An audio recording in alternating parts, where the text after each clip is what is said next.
It was a cold, rainy evening when I boarded the subway, the familiar thrum of my tired footsteps echoing across the tile floor as I descended into the station. The flickering lights overhead barely illuminated the path in front of me, casting long shadows along the walls. It was already late, past rush hour, and the station was almost completely empty.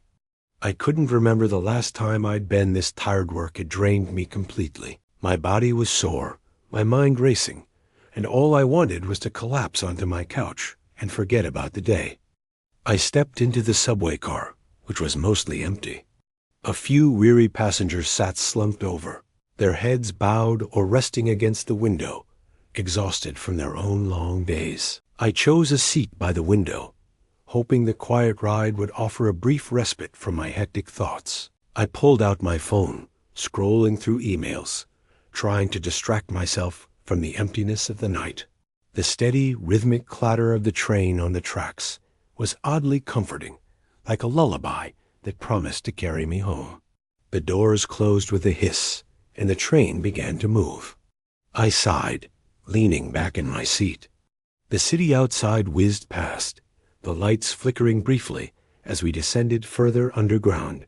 I let my thoughts wander, unaware that this familiar commute was about to take a turn into something far darker. It started off subtly.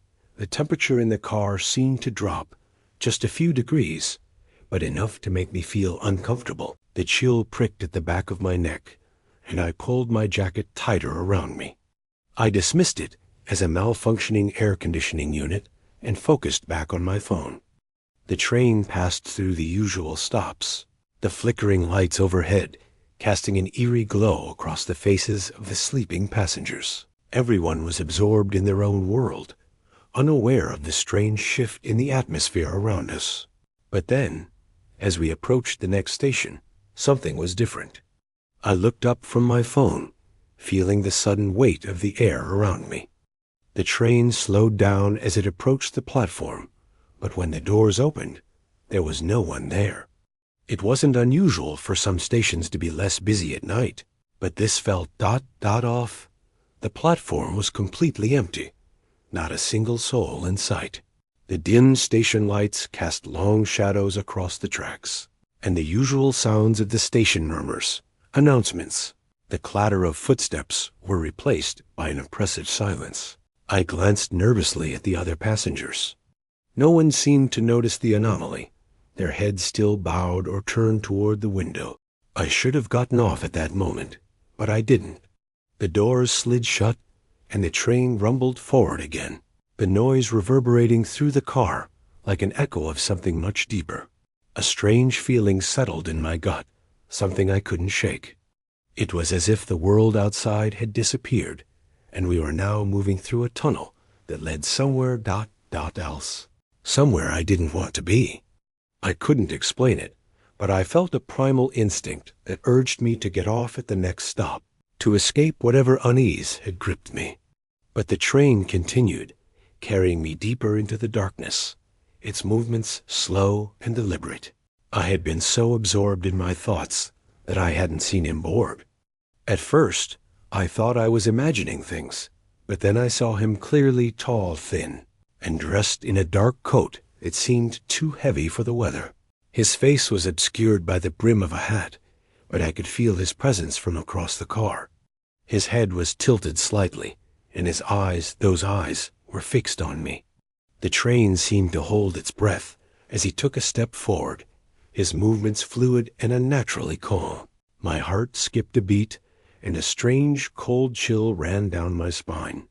I couldn't look away. I should have. I knew that much. But my body refused to obey. He stepped closer, never breaking eye contact, and I felt my breath catch in my throat. The space between us seemed to grow smaller with every step he took. His eyes were dark, almost hollow, and there was something unsettling about the way he moved, like he wasn't quite a part of this world. Finally, he sat across from me, his gaze still locked onto mine. I wanted to speak, to ask him if there was something wrong with the train, or to ask if he was going to say something, but I couldn't. My voice wouldn't come.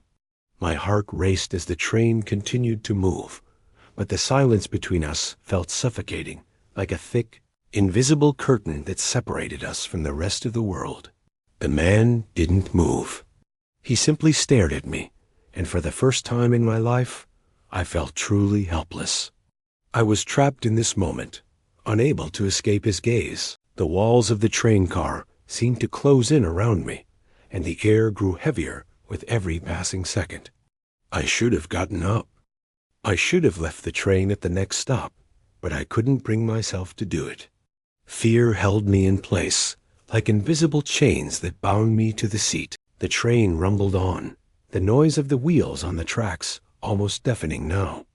The man leaned forward slightly, and I could hear his breath, slow and measured. He whispered, so softly that I almost didn't hear him.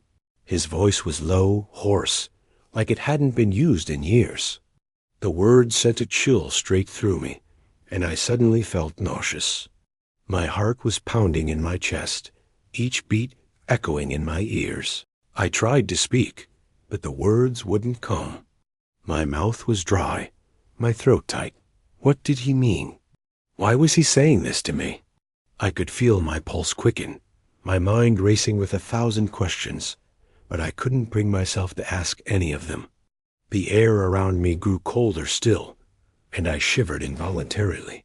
The train continued its journey, but it no longer felt like the same subway I had boarded just moments before.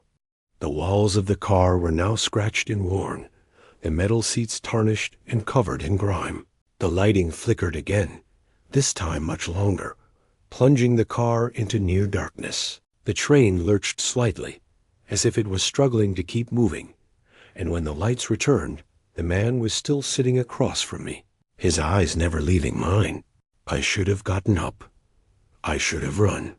But something about the way he spoke, it felt like a warning. His words echoed in my head, sending a wave of panic through me.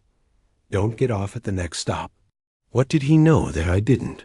As the train approached the next station, I noticed that the usual sound of the brakes wasn't there. There was no announcement. The train didn't slow down.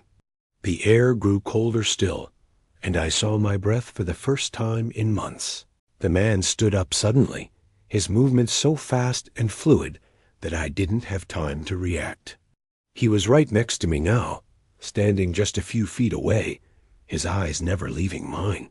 His face, illuminated briefly by the flickering light, was more unnerving than I could have imagined. Pale, gaunt, like something dead, but alive.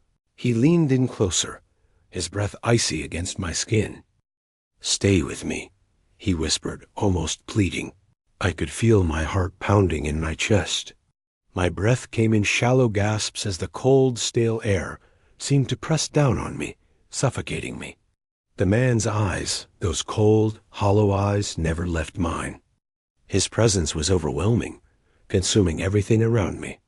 It was as though the train had become a dark, oppressive vacuum, and we were the only two beings left in it.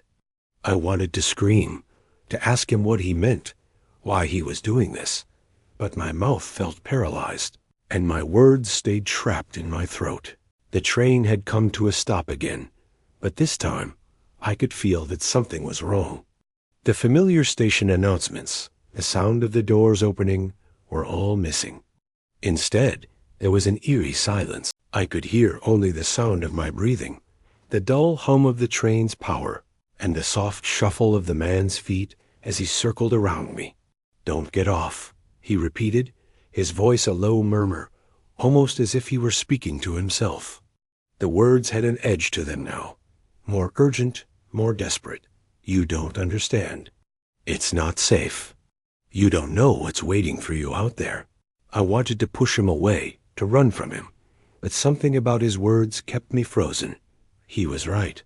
I didn't know what was waiting for me. I didn't even know where we were anymore. The train had stopped in a place I didn't recognize. The usual graffiti on the tunnel walls had turned into strange symbols. I couldn't understand markings that seemed to shift and move when I wasn't looking directly at them. The air in the car felt thick, like it was holding its breath, waiting for something to happen. I turned to look out the window, hoping to see some sign of the station, anything familiar that would tell me we were still in the city. But instead, all I saw was darkness. The tunnel stretched on endlessly, the dim lights of the subway casting long, jagged shadows that seemed to reach toward us like grasping fingers. It was as if we were no longer in the world I knew. I looked back at the man, and my stomach twisted in knots. He was standing there, staring at me with an intensity that made my skin crawl. His face had grown more gaunt, more pale, and his eyes had taken on a strange, almost otherworldly glow. It was like he wasn't human anymore, like he had become part of this place, this shadowy, forgotten world. "I told you not to get off," he said again, his voice so cold, so insistent. "You have no idea what you're walking into. You can't leave. None of us can leave." I felt trapped, both physically in the train car and mentally in this nightmare he had woven around me. I glanced at the door again, but the doors didn't open. They wouldn't. I knew it instinctively. The train lurched forward again, but it wasn't the same smooth ride I was used to. It felt jagged, as though the train was fighting against itself, struggling to keep moving. The air around me grew colder still, and I could feel a chill running through my bones. It wasn't just the temperature, it was the very atmosphere of the place. It felt dead, like time had stopped here, and the world outside had long since faded away. I turned to look at the man once more, and this time I could see something else in his eyes. A faint flicker of something. Fear? No, not fear. It was something darker. It was like he was trying to warn me, but in doing so, he was just as trapped as I was. I couldn't explain it, but I saw it in the way his hands trembled slightly, in the way he took a step back, as though something had shifted between us. "There's no way out," he whispered, his voice cracking. "The doors won't open. They never do. And once the train stops, you won't be able to leave. You'll be stuck here, ... forever." I felt a shiver run down my spine. His words struck a chord deep within me, echoing in the empty space of the train. I had a horrible, gut-wrenching feeling that he wasn't just talking about the train. He was talking about something much worse, something that had been waiting here long before we ever boarded. A place beyond time, beyond reason. The train slowed once more, but this time it didn't stop at a station. The lights flickered again, dimming for a long stretch of time, leaving us in complete darkness. I reached out instinctively, trying to grab onto something, anything, to steady myself. The cold metal of the seat beneath my fingers felt alien, like it belonged to a different world entirely. When the lights came back on, I looked around in panic. The train car was no longer the same.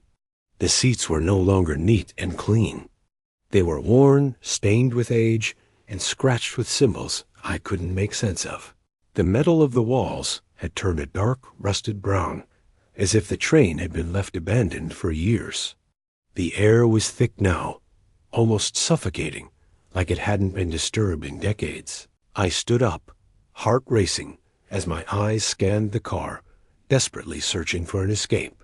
But the train car seemed to stretch on endlessly. There were no doors leading to another car, no way out. The space was small, cramped, and yet it felt infinitely vast, like the dimensions of the car had warped, like we were now in a place that defied logic. The man was still standing in the same spot, only now he wasn't looking at me. He was staring at the far end of the car, his eyes wide, his breath shallow. Something was happening. Something was coming. "I told you," he said, his voice trembling now, filled with something that bordered on panic. "It's too late. You've seen it. It's here. It's always been here." I turned to follow his gaze, and at that moment I saw it. A shadow, moving just beyond the end of the car. It was huge, a dark mass that shifted and undulated like a living thing. I froze, paralyzed with terror, as the shape grew closer, its form becoming more distinct, more real. The darkness seemed to swallow up the light around it, leaving only a void that stretched across the train. "Don't look at it," the man whispered urgently, his voice hoarse. "If you look at it, it will take you." But it was too late. My eyes locked onto the shape, and the moment they did, I felt a cold, suffocating pressure wash over me. My mind screamed to look away, but my body refused to obey. The shadow seemed to grow teeth, its form becoming monstrous, grotesque. The man screamed then, his voice sharp and filled with terror. "Run! Get off the train!" But it was too late. The darkness had already consumed him. In the blink of an eye, the man was gone, swallowed by the shadow. I was alone now, alone in this nightmare. I ran. I don't know how I managed to do it, but I ran as fast as I could, my feet stumbling over the uneven floor of the train car. The darkness behind me was closing in, and I could hear it, the whispers, the murmurs, the scraping sound of something moving in the dark. I reached for the door, hoping against hope that it would open, but it didn't. It wouldn't. I was trapped. I don't know how much time passed. It could have been minutes. It could have been hours. All I remember is the cold, the silence, and the feeling of something waiting, always waiting.